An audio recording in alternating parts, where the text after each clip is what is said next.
Hey sports fans, are you ready for an exhilarating gaming experience? Introducing VIPclub.lv, your ultimate online sportsbook and casino. VIPclub.lv offers a vast selection of sports, from football and basketball to tennis and baseball. Bet on your favorite teams and enjoy the thrill of the game. But that's not all. Our state-of-the-art online casino offers a dazzling array of games, including slots, blackjack, roulette, and live dealer tables. Win big with their fantastic promotions, rewards, and exclusive offers. Join VIPclub.lv today and get a generous 200% match welcome bonus to start your winning streak. And make sure to use code ECSI at sign-up. Bet it, win it, and cash it at VIPclub.lv. Visit VIPclub.lv now and play responsibly. VIPclub.lv, your sportsbook and casino extravaganza. Must be 21 or older to play. Please gamble responsibly. Visit gambleware.org for help. Good afternoon, sports fans from all around the globe. I am the host, Jeff Dawson, East Coast Sports Investors, and this is the Dawg and Desperado Fantasy Football Show, episode number 4, with good friend and colleague, Mr. Shawn Childs. As we break down an NFFC draft today, we'll talk about the Dalvin Cook signing, what that does to Breece Hall. We'll talk about Zeke coming right here to Gillette. What does that do to Ramondre? Mr. Stevenson had 69 catches last year. Now, does Zeke become the James White? Does he become the goal line back? So Shawn will break that down.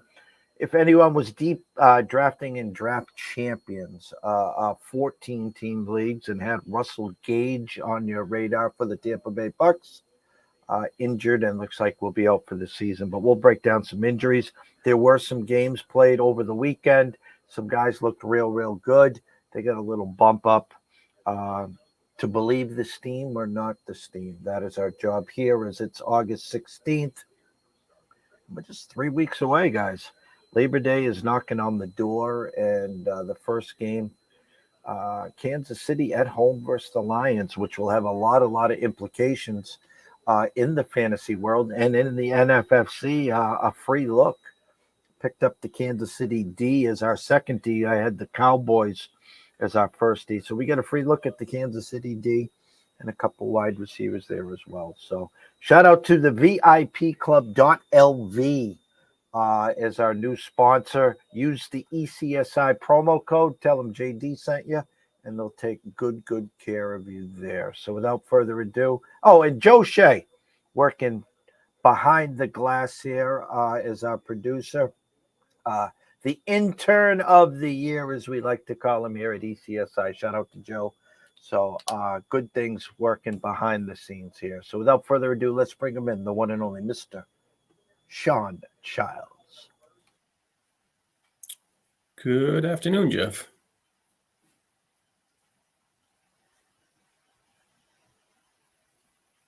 You still with me? Internet delay? You look frozen. Shawn, you're spinning. Let's see if we can slowly bring you up.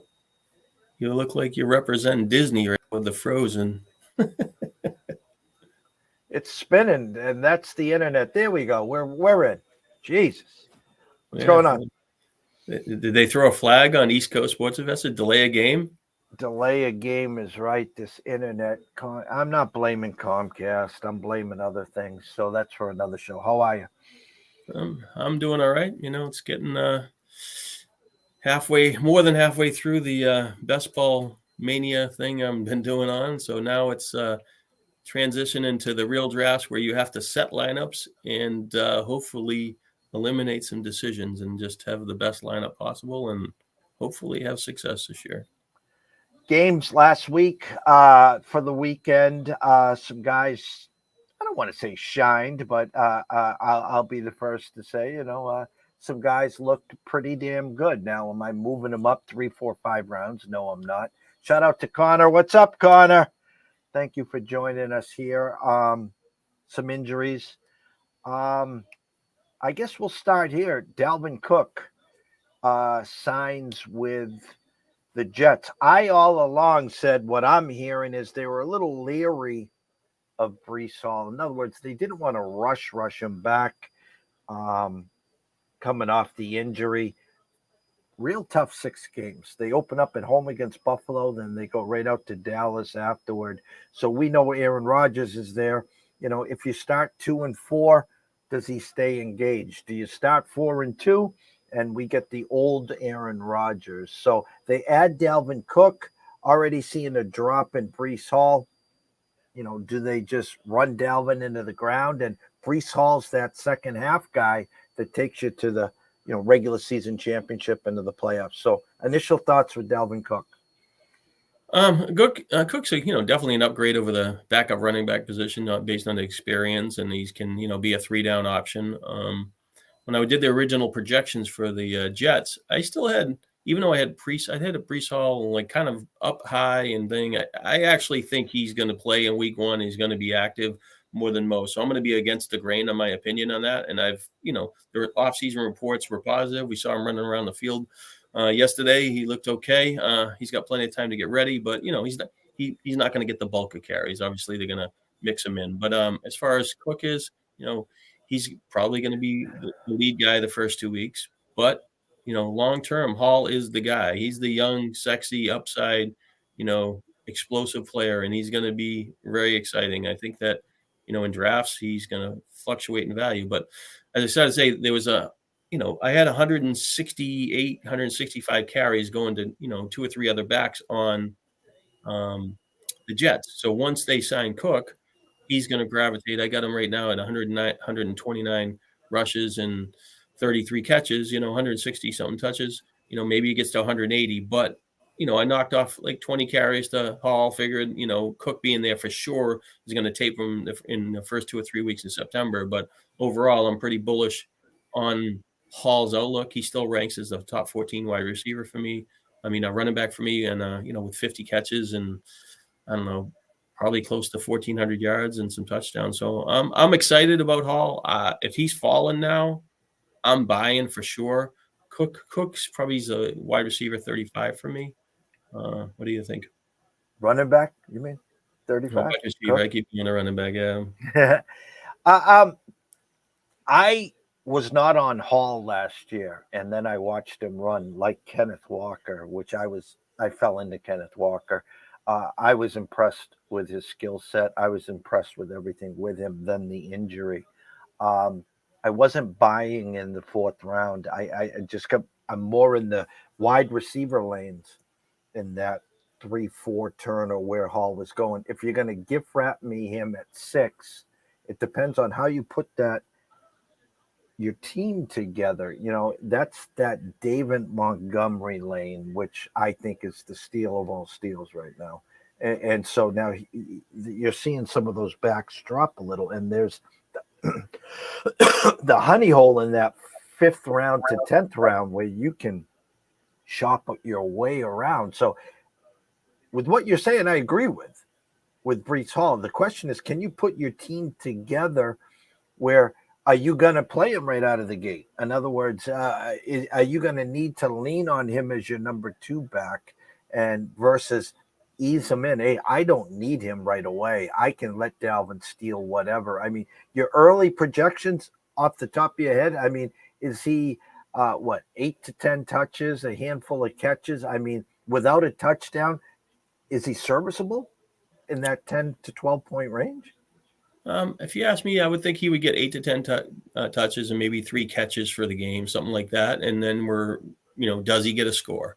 And that's in game flow, and who the play breaks right, we don't know. So next week I kind of circle into getting ready and positioning my projections for week 1. It's the kind of the first run through, so it's kind of an early look at it. But I got to get everything set up and ready to go, and then I'll be, as we get information over the next following couple of weeks, I'll tinker with them and make adjustments. But I have to get the structure all right, put the matchups and stuff like that. So but right now Cook is going to thing, and it's I know the matchups against Buffalo, but I mean Buffalo's defense to me out of that division is the one that looked like they didn't improve, and they do have a little bit of risk against the run, so they could go backwards. So it is a pretty good situation if the Jets can run the ball against them, and it should be an interesting matchup. We'll go right here to Gillette, Ramondre Stevenson, and the Patriots. No Damian Harris. He's now with the Bills. James White is no longer, obviously, with the Patriots. Looked up the stats, and I was surprised. I had Stevenson everywhere. I tied him up with A.J. Dillon last year. Unfortunately, we hit on Stevenson. We didn't hit on Dillon. Surprised when I look back, 69 catches last year. And now Pierre Strong obviously isn't cutting the mustard, and whoever else they have back there, Ty Montgomery hurt, yada, yada, yada. In comes Zeke. If you watch Dallas last year, Pollard was the back. I mean, he was the quicker back, the more elusive back, and Zeke was just plodding along. Bill loves the veteran presence. Is he going to be the goal line back? Is he going to now turn into James White? What's your initial thought with Zeke moving forward? Yeah, I think he's going to be the change of pace, kind of a big back mixed in. But Stevenson is definitely going to get some chances. I have Stevenson 9 touchdowns and Elliott 4. The pass catching Elliott's kind of slacked off, but he's shown earlier in his career to catch more passes. So he still kind of gives them a back that can be on the field for all 3 downs. That will have the ability to, take a short pass and gain some yards there. So, Strong, if the game gets out of line, I think he will get some chances in the passing game when Zeke will be more pushed to the sidelines, if they're forced to throw. But Stevenson's, still the main guy. I kind of, in the early things, especially when I was doing those best ball things, I didn't fight for Stevenson on a 2-3 turn because I sensed that something else was going to happen over there. If he slid to the end of the 3rd round, early 4th or something like that, then I would pick him up. But, I think Stevenson's a good player. He does a lot of things well, and he's improving. And Elliott's, kind of the grinder, and, he'll get some short yardage stuff and he'll steal some goal line touchdowns. But Stevenson's when he's healthy and on the field, he's going to get most of the chances. So tonight I draft 350 NFFC from the one hole. Obviously, no brainer for me. Going to grab Justin Jefferson and see what falls to me there. So I'll have 124, then 36, 37. Going back on a few drafts, that 36, 37 is the Stevenson, is the Jamar Gibbs potentially, which we've talked about backstage, some of the guys that are in our draft. I don't think Gibbs makes it to 36. But if I say Gibbs, Stevenson, Najee Harris, and and the other one was initially Breece Hall, and this draft was done last Sunday. Are you taking Gibbs over Stevenson? Obviously, if I started wide, and let's say grabbed a Judy Ridley or someone of that ilk, started 3 wide, and I needed to put my hat on the green, and Stevenson was there, no Gibbs. Is that something that you would look at? If ETN is there, I would take ETN over Stevenson, just for me personally. But Stevenson might have a higher floor in catches, but I just like Jacksonville's offense, where they're going, and I was really high on ETN the last couple of years. So I guess I'm gonna hitch my pony, and we had Stevenson a ton last year with ETN, and actually when the day that I hit the daily thing, those were the 2 running backs that were on my team that day. So but both players are good players. And the Patriots are probably geared to run the ball more, play good defense, want to control the clock, kind of a going against the grain of the new NFL of passing and little more wide open there. So can you explain the slide on Najee Harris? Last night he went 3-11, so he almost made it to the 4th round. Before, say 6 weeks ago, it was the Jaylen Warrens. Be careful. Now I know he's not a sexy pick. I like Pittsburgh this year. I like the offense. I like where Pickett's going. Deontay Johnson, George Pickens. They have Frymouth. They added Allen Robinson. They have some weapons over there, and no one's talking about Najee Harris, potential 3 down back. He is, to me, in the 4th round, the running backs, once you get to, Stevenson, Tenley, the ones I was doing before the Elliott signing, was going in the 3rd.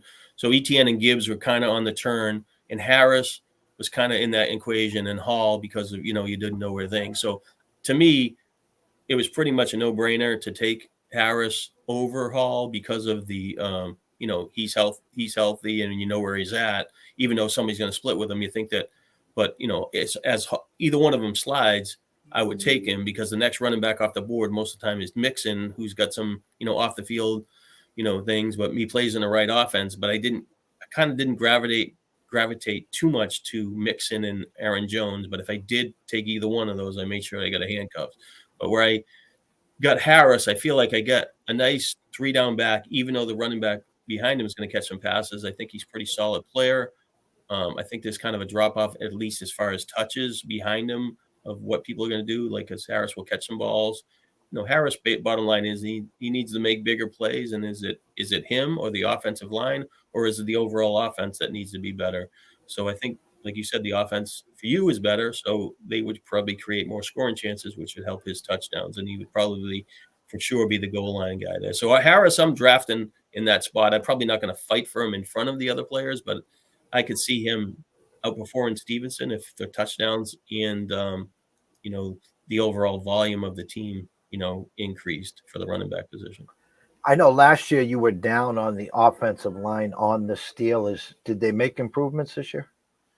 It's so long ago I wrote about that stuff. I don't have that right in front of me, but I think they added a couple players in there a little bit better.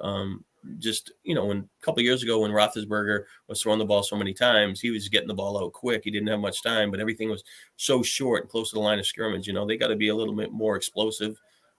Pickens can hopefully help out with that. And the Austin guy, had a good game last week. And, there's just the dynamics of the offense has to be improved. And, can the quarterback make bigger plays? And in the running back, Harris is under 4 yards a rush the last 2 seasons.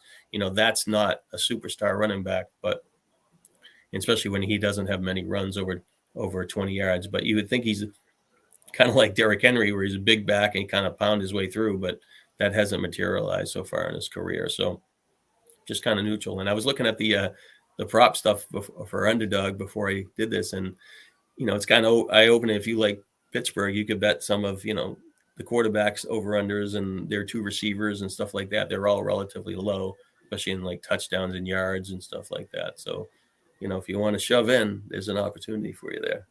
Well, I've talked at length. I mean, I think from top to bottom, and correct me if you think I'm wrong, the AFC North from top to bottom is the most competitive division in the NFL. Yeah, I mean it's a good division. Yeah, I mean I know people keep gravitating to like the AFC West, and it's going to be high scoring. I know the Raiders, Oakland, whatever. The Raiders are kind of trailing, but last year everybody thought that was going to be the high scoring division. Well, it didn't really happen that way. Does it happen this year? But in generally the North, the king of the North will be a pretty good team. Cincinnati's on the rise. Cleveland's got a new quarterback. They should be better. The Ravens with Lamar, and Pittsburgh has a coach that's had success. So can the rest of that follow as develop in the offense? All right, you have an NFFC draft in front of you where we're going to break down. So anyone that doesn't draft in the NFFC, we have what they call is a KDS, which is the Kentucky Derby style, where you put your drafts. Your draft preference in the NFFC, you draft from 1 to 12, from 12 back to 1, and then the guy at the 1 hole does not get the 25th pick. It goes back to 12, and that goes way back with the LaDainian Tomlinson days. And if you got the 1 pick and got basically 1, 24, and 25, you would run away with those drafts. Do you remember those, Shawn? I do. And I do think that those days it was a little bit different. The player pool behind some of the top players dropped off, and it was kind of a little bit running back heavy. But in the NFFC, you have seen that more people with the KDS are satisfied with their draft pick. That some people don't even want to be in the front. Some people want to be in the middle. Some people want to be in the back. And it depends on the year and the draft flow. So it's just different opportunities. And, it's just, people don't feel like, oh, I got to have the one pick to get the best player now, or a top 3 or 4 pick. I think it's, it's been an equalizer as far as opinion of the player pool. It doesn't necessarily work out that way as far as winning. And, some of the front running backs have got banged up like 3 or 4 years in a row. The top player or one of the top running backs has underperformed dramatically. So each year it kind of changed a little bit. There's a million different strategies here. Back in 2017, we only had to beat 2,600 teams, which we did. And this year will be well over 4,000 teams. Now, a first prize of $250,000 goes to whoever can thread the needle or, pick the holy grail. It takes a lot of luck, takes a lot of waiver wire. I don't want to say genius, but go back to 17, week 13, we didn't have a viable starting quarterback. We grabbed 3 off the scrap heap, and one of them was Blake Bortles that took us to the promised land. So anything can happen. What you draft here doesn't mean that will be your team. Take a good look at it at the halfway point, and then in the playoffs here, 15 through 17. I drafted a team last Sunday. We set the KDS at 1, 2, and 3. We're very happy with Jefferson. We're happy with Chase. We would take a swing with McCaffrey. And then we felt that you move towards, instead of running to the back 12, 11, 10, I think you can make a statement in the 8, 9, 10, 11, 12. In other words, if you like Bijan, if Eckler slides to you, or if you want, or a Cup in this draft here, or you wanted to move up a Stephon Diggs, a CD Lamb. With you concentrating on underdog and DraftKings, just looking at this draft here, we'll go right to the first round. How do you break down the first round?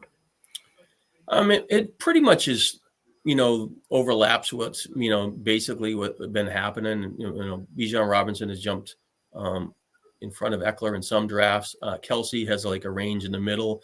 You don't usually see him chase slide that far. And Hill's I think the structure is about the same. The trick is, like, if you're in the middle, with a Bijan Eckler thing in the second round, you can see there's a clear, once Chubb goes, and usually Pollard would go after that, but, somebody jumped Pollard to the front of the draft in the second round, that the running back position really kind of fades off in the second round. And when they're coming out of 3, it's kind of a situation where, okay, I can take Henry. Sometimes he'll go, in this case, in the NFFC, the quarterbacks really kind of pinged their way at the end of there's 3 of them at the back end of the second round. But Henry would sometimes go in the turn. But after that, Taylor, still kind of, not practicing. Stevenson, now we have the issue, how does it get affected by Elliott? And ETN and Gibbs would seem like they make it to 3-4 a lot, like people wouldn't fight for them. And then we got Jacobs, who knows where he's at. He's on, some island somewhere celebrating his contract that he does not have. But so they're kind of tricky. And especially in the NFFC, there's going to be multiple teams that would like to pound receivers. So the player pool, the first 3 rounds is pretty much the same. The draft flow is more reflective of the different owners in the league and game plan. I'm looking at this right now. As you said, usually Pollard makes it to the end of the second round. Chubb is the wild card. I've seen Chubb go as early as 6, 7, 8. I've seen him make it to 118. He did in our draft. I'm sorry, 2. It was the 18th pick, so it was 2-6 in our draft there. Give us your initial thought on Chubb. If you're picking towards the back and you wanted to at least put your hat on one green sticker, where is your thought process on Chubb? Chubb, it falls into a really, really good situation this year where, Hunt's out of the equation. I don't think we can expect a major jump in catches, but there's a chance that he maybe could go from the mid-20s to like 35 or 40, which would be helpful to, at least from week to week. I think he's one of the better players in the league as far as, delivering 100-yard rushing games and the potential to score touchdowns. I have him rated probably, I think I talked to it at 13 rushing touchdowns, and one of those sports books, his over-under was 9, which I was kind of surprising. But with Deshaun Watson there, I think the offense is going to move better. Watson will steal some touchdowns, but I think he also creates a lot more scoring opportunities. So, Chubb falls into a really, really where he's a, high foundation player. He's talented. He hasn't in the past had like, those 40-point games were really being impactful, but he'll get 100 yards, one catch, sometimes 2 touchdowns. So he gets you, the 25s and the 28s, and occasionally 30. But, if he could get a few more catches, and they score more, he's going to be more consistent from week to week, and he's going to have a chance at some more explosive games. So he's kind of in the cliff. I would still, Pollard's interesting, but I still would probably take Chubb in front of him. A little more proven resume, and I think Pollard's going to get rotated in a little bit. And we don't know Pollard's ultimate ceiling as far as scoring rushing touchdowns in close. Picking from the back's always been yellow, and the thought process is I can go yellow, and if I want at 25 or 26 because it's third round reversal, I can jump on a Gibbs, or if a Stevenson slides to me. My question to you, with the Chubb factor here, are you comfortable taking Chubb, let's just say in the first round, and then going yellow? Where do you think you'll feel more comfortable?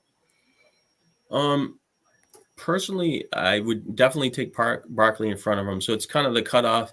If Chubb's there and pairing him with a receiver, I mean, Adams got the little off the field issue right now, where we don't know where he is. But if you take, if you're close enough to the back end and you take Chubb, you feel, and there's 2 or 3 receivers that you like, but if they push up the wide receivers and you're going to get past Garrett Wilson, like I don't feel as confident as Olave, as Waddle, like getting moved. If I go Chubb with one of those 2 players, I don't feel as good about my team.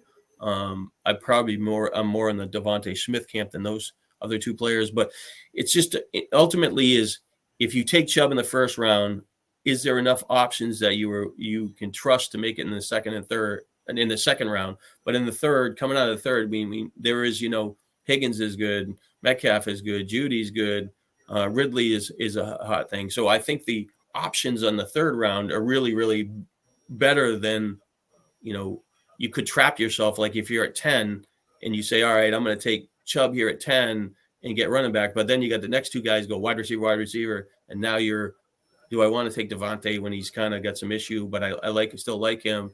And if so, that I want a wide receiver, I got to move Olave or Waddle back. And that's kind of, are those players for sure better than the wide receivers you're going to get in the next turn there? So Chubb could get you in trouble if you push him too high, I think. Okay, so your cutoff probably there would be Chubb, Wilson. If Garrett, like you said, you could be in no man's land at 10, because at 11 and 12, they could grab 4 yellow stickers and really put you to the test, where if that was the case, one of the backs does slide to you. So and then kind of in desperation mode in that third round for a yellow sticker. Yeah, you feel like, if you take back-to-back running backs, I think you feel like you're behind. In a normal draft with no 3 RR, I think it's fine. You can go running back. You can go wide receiver, or go 1-1.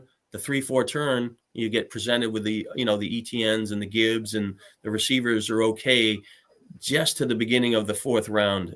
So I think that the dynamic with the 3 RR, it actually, I feel as though it favors the early positions through the first 8 rounds a little bit more, because the wide receivers kind of make it till probably the mid 90s, where you could get like a 4th receiver, and you can get the hit on the backs on the certain turns. So the back end gets kind of tricky, especially if you're up front, where up back, when you take, say, Brown, Barkley receiver, now the guy's taking a tight end, and what if the guy takes a quarterback? Now you're kind of chasing a couple of positions. So definitely your decisions are going to be reflective of whoever's in the draft, and this format is going to challenge it. And I would say that probably when you go from a $350 to like a $1,700 main event, you might have a few more owners willing to let the quarterback slide, maybe a little bit further.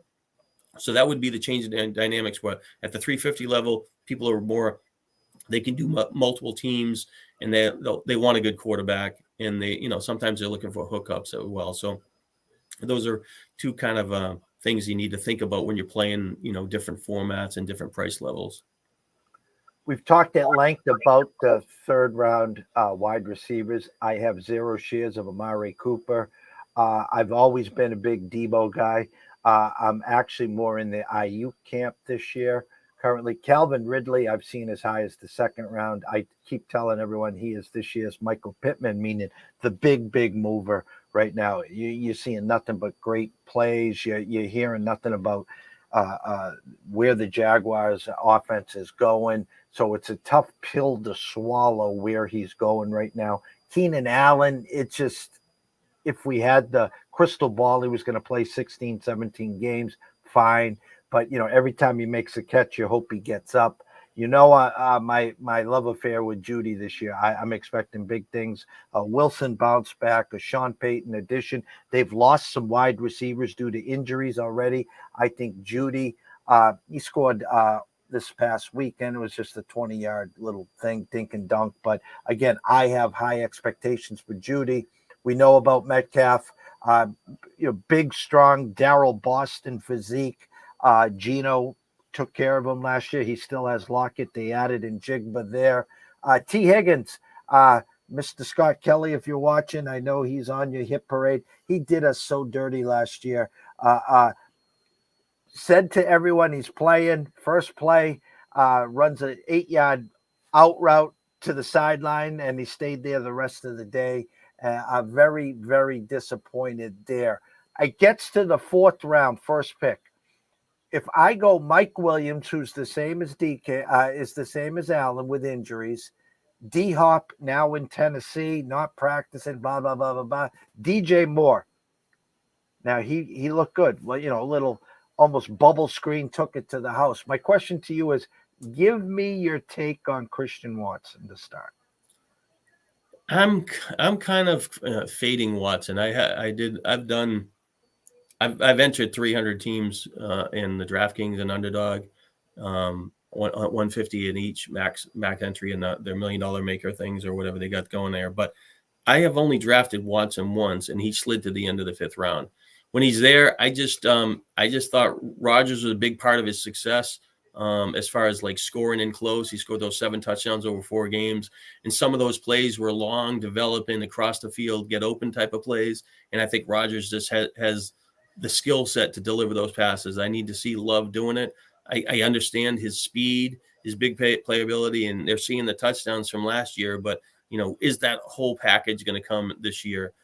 So I'm neutral on Love as a quarterback. So I'm not as high on Watson. I work and do some work from Full-Time Fantasy, and I think Ian Ritchie has Watson as his breakout player, which is fine. I understand it. But to me, I'm not fighting for him. And I think I did him in as more of a fade article because I think he's overpriced by about 5 or 6 wide receivers for me.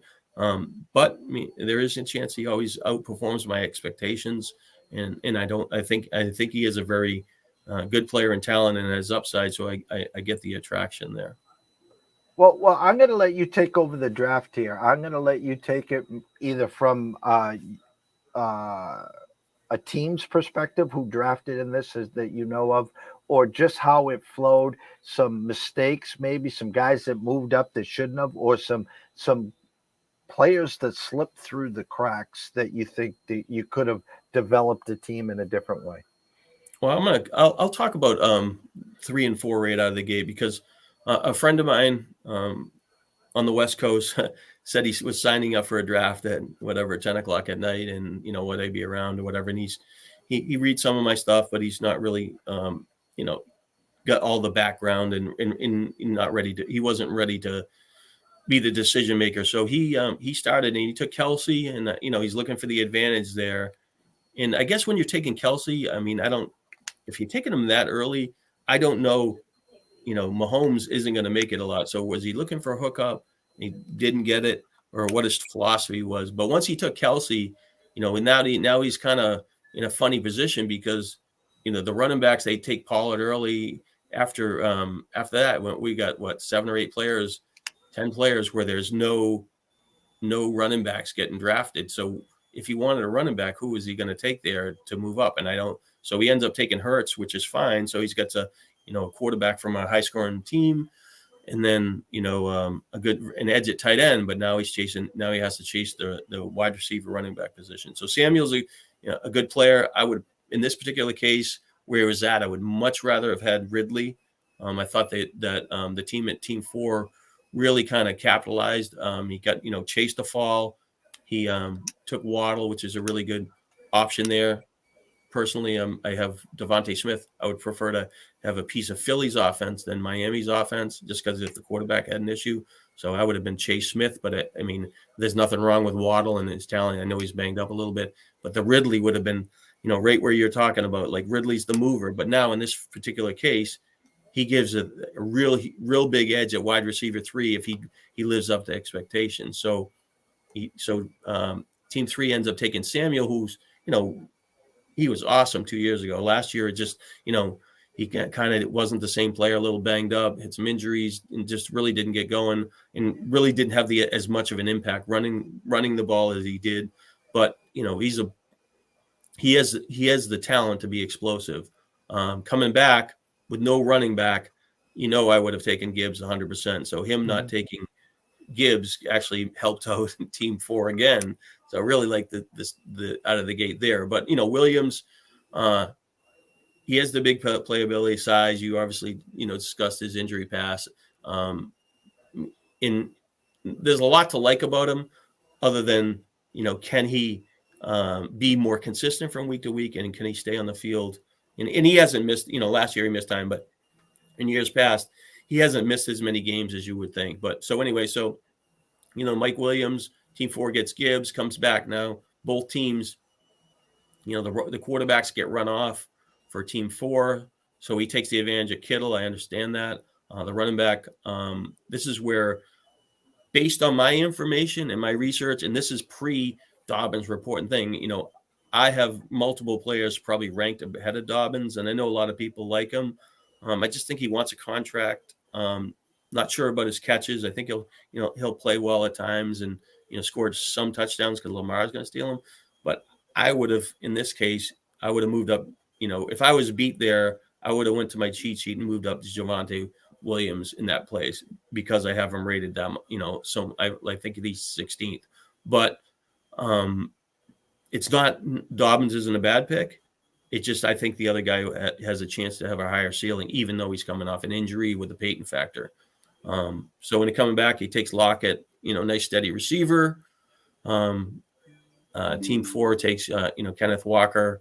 Like you said, Kenneth Walker makes a lot more sense in some of these drafts when you're taking him in the 6th round, and like Akers in the 7th round, when, a lot of those best balls I was doing, those type of players are going in the 5th round.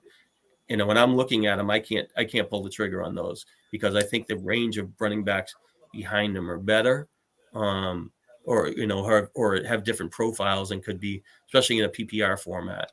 So I think I came into this conversation with, came off the bench right around the Kamara situation.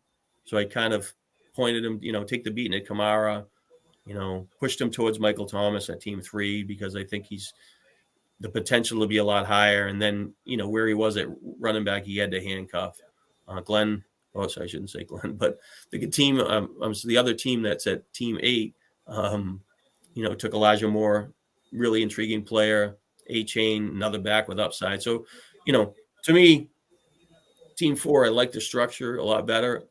I think that Team 3, the team actually is competitive, and I think that there's enough over the first 10 rounds that he's going to be in the hunt. So, those are just interesting dynamics, because those pieces to the puzzles could have been shifted so much different, and they will be in other drafts. And a lot of times, even though you like some players, it doesn't mean they're going to be the right answers to all these questions. So in the end, I like Team 4 better, but I think Team 3, considering, coming off the bench and not really being ready, was okay. Is there anything like a draft team that you think looks a little different to you and you want to ask a question about? Well, I'm going to go back to the 6th and 7th round, because I think if you wanted to, again, every draft is so different. again, I've seen Chubb go down, to the second round in the sixth pick. I've seen him go as high as 6, 7, 8. Everyone, I've seen teams draft 6, 7 wide receivers in a row. It's people jumping quarterbacks, tight ends. So I see a honey hole here in the sixth and seventh round. Kenneth Walker, James Cook. Now, Rashard White, non-contact. Haven't heard a word about him. Limps to the sideline. Haven't heard a word what's going on with him. You talked about Javonte Williams, DeAndre Swift. I'm not on the Damian Pierce train. I'm not on the Madison train. James Conner, no one behind him. They're going to run into the ground. You know my thoughts on David Montgomery. I've shied away from Akers. I'm starting to get back lathered up on Kamara. And obviously, Pacheco is intriguing in the Kansas City offense. So my point is, if you loaded up on yellows and you got in on the quarterback and tight end, don't you see that 6th, 7th round as an initial stop for a honey hole in the green? Yeah, in this format, the running backs are definitely better than they are. I would say probably in the 6th round, they're better than they were in the other formats that I was doing. Kamara, all these other backs in the best ball stuff I was doing, they were kind of going in the same range. And I would say that Akers probably goes a lot higher, but people get to Montgomery, they don't know what to make of him. I wonder if Glenn, why do I keep saying Glenn? But I'm like outing somebody who will only know that I'm outing him because you don't know the rest of the equation. But I guess I shouldn't be. So I'm really struggling here. But anyways, if Team 4 would have taken Montgomery with Gibbs and hooked him up, and that was an interesting thing there. So, but good thing that person's probably never going to watch this video. But anyway, so I'll say hi to him tonight. How's that? There you go. Yeah. So you load up on wide receivers, then you get some of these drafts where somebody might string 3 or 4 running backs together, and it changes the whole thing. I think the clear part was that we went from Fields, we went 7, 8, 9, 33. I mean, we went a lot of picks till Watson came off the table, where we're talking, wow, over 50 picks before a quarterback went, which is kind of interesting, right? That is it that much of a drop off at quarterback?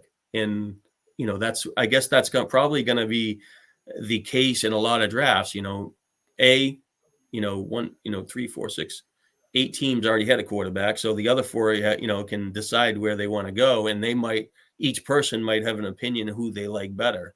So but at some point they'll eventually get to a quarterback they like. So and in my draft on Sunday, and now looking at this, they went Burrow Bear, where we went Burrow, and then they gave us Cousins at a price that we liked. Mahomes went Bear. You go onto these waiver wires, they're starting quarterbacks, they're starting tight ends. Some teams, look at, okay, here you go. So team 1 didn't even grab a defense. Oh, no, you only got it 1 to 17. I apologize. That's fine. You can leave it there. So my point is, everyone is different here. Some people want to grab 2 defenses. Some, like us, remember Kansas City, Detroit, that game will be free. So you watch it for free on that Thursday night. You're going to be drafting Friday and Saturday. And if CEH gets 3 touchdowns, he moves up to the 4th round because someone's going to buy the points. Yeah, no, definitely. There's shots in that game, probably on both sides, that people will draft to be fillers. But the problem with that early game is the people that kind of have the big game and move up tend to be the failures. You're looking for the good player that puts up the 6 to 8 points, and you can get them out of your lineup and play somebody else. But they tend to be the guys that win you the leagues and stuff. Because I think I got Aaron Jones, where he was probably a 1st round pick, slid to the 4th one year after a short game, and he really came on, for the rest of the year and did what he was supposed to. And there was a couple other players, but over time I've gravitated to the player that gets overlooked rather than the player that moves up. The ones a couple of years ago, the Amari Cooper and CeeDee Lamb jumped a lot, and CeeDee Lamb was probably okay that year, but Amari Cooper was he was all right probably the next week, but he just didn't materialize. He was kind of a giveaway pick. He got run over from where he got drafted. Yeah, I know. And I think CD Lamb and Gallup or whoever was over there were hurt in week 8, 9, and 10. And we're expecting big weeks from Cooper. And as our buddy, Mr. Brady, tells us, he's in there playing chess instead of football. I need you to talk me off to the ledge because I'm starting with Jefferson tonight. And I'm afraid this guy's going to fall to me at the last pick in the second round. And just looking, what's going on here and knowing the availability most likely of that 3-4 turn of the Gibbs, the Harrises, maybe the Stevenson. Talk me off the ledge why I should not take a Jefferson. And I'm trying to beat 4,000 plus teams here. Why you wouldn't take the upside on Taylor? Well, I mean, if you have Jefferson and this is the difference from playing in a home league and stuff like that is, when a player like that falls and he's a lot better position and you have Jefferson, you have to tee him up once in a while, especially if you're going to have, 3 or 4 entries. So Taylor, I did enough of those other drafts where he made it to the front and then he would make it to the third round. So now you could get, we don't have the 3 RR, but you could get that receiver you want and get Taylor. So I think that if he makes it to you, I think you kind of have to take a swing at him. If you want to be safer with a different running back, I could get it. But Taylor's the guy that's kind of a big guy, explosive. He can make long runs. He can catch some passes. And, he's relying on the quarterback showing a lot of growth to deliver more touchdowns for the team. But, there's a lot to like with him other than he wants a contract. And, is his injury that he's not practicing that bad? He had surgery in the off season. So, but there will be enough teams that will have the Jefferson Taylor combination, but then what happens on the rest of it? I mean, you kind of got a narrow path at the beginning of these drafts that you take whatever road, and then at each piece you add, you go wider or the same as other people. So, but on the 3-4 turn is going to probably, you're in that spot where, you want somebody to slide to you. And if one guy makes it, you're going to be extremely happy. If they run the wide receivers off in the third round, then you're in that situation is Moore or DJ Hopkins, good enough to move up Drake London.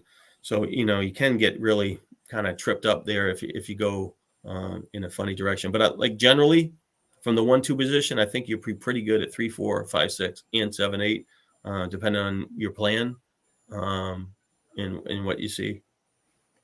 Taking a look before we take the board down further, maybe from the back, was there any team that stood out to you that you think put together a decent structure, or was there anyone that you kind of questioned their thought process? I didn't really, I write so much and whatever, and this is, midnight or whatever. This is probably the first time I've put it up since. I would say that, team 7, 2, 4, 6, 8 was started with Cup Adams, kind of interesting, two potentially high volume catch guys, and then he bangs out the 3 receivers. I mean, 3 running backs. And both of his running backs end up getting a player, added to their backfield to change their value a little bit. I would like to have seen the guy when he takes Mixon to handcuff him with Chase, whatever is it? Chase Brown. Yeah, I don't know where I don't have the rest of the board here because I just copy it with a snippet tool. But anyway, but then when you get to that area, so he took Pitts early, and obviously you're a big fan of Pitts this year, right? No, I listen. Okay, let's talk about Mr. Pitts for a second. Actually, I'm going to correlate it with this. Last year, who was the number 1 consensus first pick in the drafts? Consensus first pick? Yeah. I don't even remember. Who was It was Jonathan Taylor. He was the consensus first pick. Okay. Shit year, bad quarterback, get injured, yada, yada, yada. Okay, my point. That's another one of my reasons why he falls to you at 24 and Jefferson's the consensus first pick.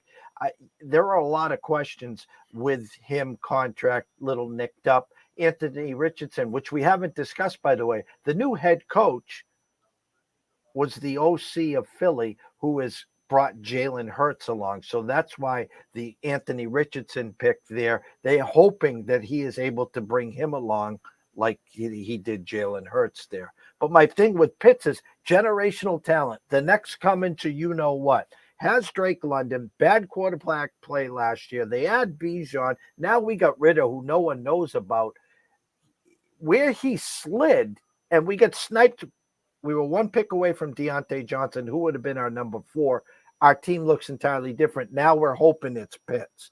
But I know where you have him ranked. I know you don't like him. But at some point in these drafts, as he's sliding and sliding and sliding, you don't at least take a look and say, well, if Pitts becomes Pitts, he does become an edge.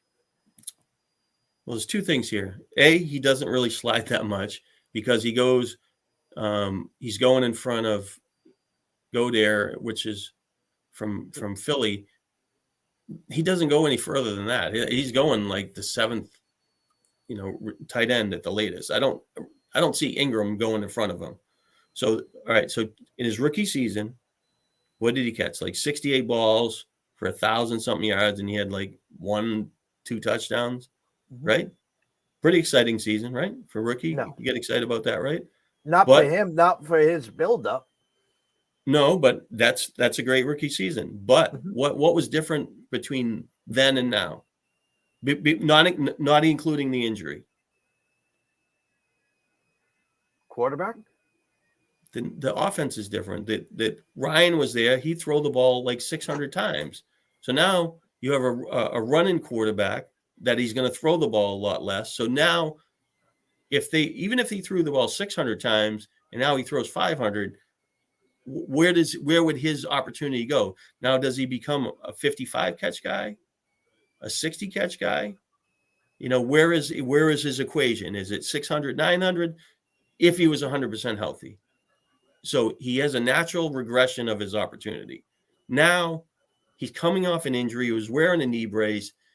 They're showcasing him like he's going to play in week 1, but I think is in comparison to Breece Hall, I think Breece Hall could be ready to go, where I think that he could be drilling for a month. And if he's slow in a month, that's why I have him projected more for like 45 catches. It's not more, it's the injury plus the change in the offense. So, but as a talent-wise, a lot of people gravitate to him to what he did in his rookie season. So that's the challenge with him.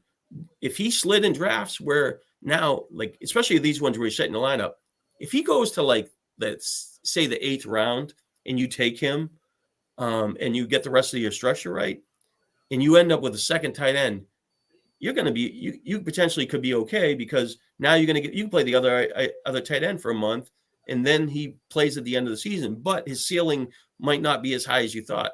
I mean, last year when he was healthy on the field, they weren't very good, so Mariota is the reason. I don't know. So it's an interesting player, a player that I don't own once. Unfortunately, I'll have to let him beat me this year. I'm shocked, and it's not so much, like I said, he never presents himself in the draft where I'm willing to take him, and I'm developing my teams differently. And I have taken, Kelsey, Hawkinson, Kittle, Waller, go there, and then people after him. I and even like Freiermuth, I don't have Freiermuth at all. It's not like I don't like him. I just don't, where he falls in the draft, there's other players I like. So what is your response to the Pitts thing? Well, looking at this, I was on Sports Map Radio 2 days ago with Anthony Pepe, and we had a New York Giants beat reporter, and I talked about Darren Waller, okay, and how he has burned me 2 years in a row, and he told me, if healthy, which is a big thing for this kid, if healthy, he's going to be a big part of the offense. So again, another boomer bust there. My feelings with Goddard. I like him. He's in a great offense. A lot of mouths to feed over there with A.J. Brown, with Devontae Smith, now with the new and improved running game there. I had Ingram last year. I love Ingram this year. Okay, I love the offense. I will put it this way. I am more comfortable taking Ingram where he's going than buying the steam on Ridley at this point. And then after that, there's a complete fall off. Freiermuth, I get that. Kincaid, again, when's the last rookie tight end that ever did anything? Pitts? I mean, other than Pitts? Well, I don't have that structure in my head. We don't have all the details. My point is Kincaid's another one with a lot of steam. I like him. I loved him in college. He's in a great spot. Everyone now is just dismissing Dawson Knox, who was, again, Josh Allen's binky there for so long. Njoku, again, if you're going to sit and wait, Njoku and Schultz is probably where you should be going. Njoku's getting great offense, and Schultz, you could say a little with the quarterback situation, but we've seen what he's done.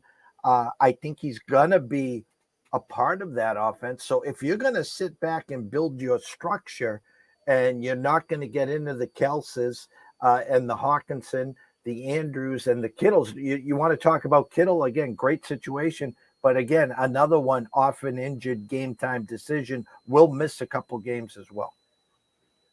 The guy on the reverse Kyle Pitts is Cole Kmet. I like Cole Kmet. Now, I do like Cole Kmet. Did nothing for the first half of the year and came on like gangbusters in the second half. I think he's one of the steals of the draft. Yes, he was like 6,600, no touchdowns his first year.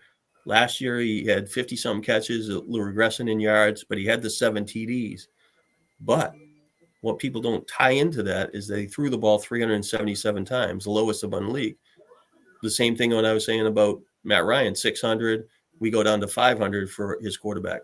Now he goes from 377 to even 500 passes, which we don't know for sure. But he's talking like they're going to throw it more and their offense looks better. He should have, a 10 or 15% natural increase in catches and receiving yards. And he showed the ability to do the touchdown last year. So he falls into that really good spot where he's a second tight end with potential upside for me.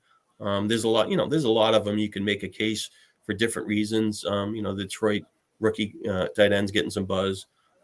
Kincaid's getting a buzz, but he's the player I would gravitate to. And, we'll see how this all shakes out. That's why if you got Pitts and Kmet, I would have thought, that would probably can work out for you. But you punted the tight end. Yeah, because there's a million of them on the board. Actually, we had one teed up too, and we got sniped. So we just what's rule number 1 in the fantasy though? What? Well, there's a million of them, so now you're going to pick up a guy and have a decision like, do I want to pick up that guy? No. I built the best team possible. I don't know. I keep those decisions to a minimal. Trust me. In Pitts, we trust. We're either going to be dancing all the way to the streets or we'll be in the pits. So before we pull this down, give me again, we're here from 10 to 17, whatever you want to do. Give me a running back and a wide receiver that you'd be putting your hat on or take a swing at, like where he's fallen, like the value of. Well, Rashee Rice, I'm definitely shoving on him. I just him and Sky Moore. Sky Moore goes in the 9th, as so just think that the Kansas City offense, something's going to materialize there, and that those are the two guys. I think Jalen Hyatt from the Giants is really going to emerge as a big play receiver. Not sure if he's going to have the consistency factor that you're looking for to start, but he's potentially, could deliver that, 2 bombs in a game. And I think last year's the Giants ran the ball a lot, but there was times where they were willing to chuck it. And if they have the weapons with Waller and a better, flashy outside wide receiver, they're gonna be some games where they're gonna throw the ball a lot better there. So as far as running back, I mean, I'm in the Deuce Vaughn camp. I had him and Mims, not Mims, Dell, who goes later. I had both of those rated like above everybody else, but now after they had the played well in the preseason and they scored, they're a little more on the radar. The Mims guy from Denver gets a natural bump from the couple injuries to the other wide receivers, and he's pretty talented. He went to Team 4, wherever that guy was. And then I think that the other the running backs there's just nobody that kind of, Gainwell's gained steam, but I'm not 100% sure. I would much rather have Gainwell tied to Swift. Like in that team, I would have. Oh, the guy with Pollard, he handcuffed Pollard. I think you got to do that. So if he could have snaked out Gainwell on that other turn coming out of it instead of Moore, maybe take instead of McKinnon. But, I think that's I think that's a veteran player in this as well. And I think that he would have had that plan, and maybe Gainwell went a little higher than expected just to do the team structure. But and generally the backup running backs for after round 12 and a lot of these are kind of I guess you're looking for in the the PPR format the players that are going to be able to catch some passes, and there's really not a lot of them that kind of stand out other than I think Vaughn would be a pass catcher, and I think Edwards-Helaire is kind of a wild card if they had an injury where you're just throwing a hat in the ring for the Kansas City offense and see what happens, and he got drafted high enough, but who knows what happens in that field. But that's pretty much like I said, the foundation of your team is going to happen over the first 12 rounds. Let me see. It's been a while here. Thank you, Joe. Connor's leaving early. Thank you. I guess Treylon Burks. Randy just said who's the guy that drafted Treylon Burks? He was just carted off. So will be some news, obviously. We're going to have to catch up on as well there, Shawn. You and I will be back here on Friday. Maybe we've done an underdog draft. We've done obviously an NFC. Maybe you want to pull up some live DraftKings and walk some people through that. Yeah, we can do another draft or something. Yeah. Closing thoughts, sir. Just as you saw. I mean, if we're doing this and talking for an hour, and we got a kind of a talented player getting taken off by injury, and it changes the dynamics of your fantasy team on a dime sometimes, due to an injury, especially when you draft early. But there is definitely, sometimes there's an advantage to drafting early as well. Who's over there now? Treylon Burks, a cloud of dust. Does your Tennessee tight end now even get more of a bump? I had him rated pretty good before DeAndre signed there. I think DeAndre kind of set up the offense pretty good because Burks was going to get, see weaker coverage. He was a big guy, can make some big plays, and I think would have really fit well. Hopefully his injury is minor, and we have no idea when, carted off the field these days might be just something that's not, season threatening and stuff like that. But Tannehill has a really good schedule at the late in the year. So I know Henry's done really well against Houston in the fantasy postseason. They play him 2 games and they play Seattle. And but never know. It could be the passing game for Tennessee that has more success in some of those matchups. Go follow Shawn at Shawn_Childs on Twitter or X, whatever the hell you want to call it today. Go check out his work at Full Time Fantasy. You can go directly to Shawn at fantasyanalysis.substack.com. Myself and Shawn will be back Friday around 1:30. We'll break down some more drafts. We'll get everyone caught up on the injury news. Thank you, Randy. Thank you, Connor. Thank to everyone that watched and listened. It's that time of year. It's the 16th. We got a couple weeks till Labor Day. I'll be in the War Room tonight at 8 o'clock. My second 350 OC from the one spot. We'll take Jefferson and see what slides to us and go from there. So for myself, Jeff Dawson at EC Sports Invest, the one and only Shawn Childs at Shawn_Childs. Wish everyone a blessed day. 4:30, 5 o'clock, the closing bell with Riley Magnuson. I hope to jump on today. At 6 o'clock, Brady Canning, our last golf show of the year. The top 50 will be playing this week to get to the final week and the top 30 of the FedEx Cup. See you guys soon.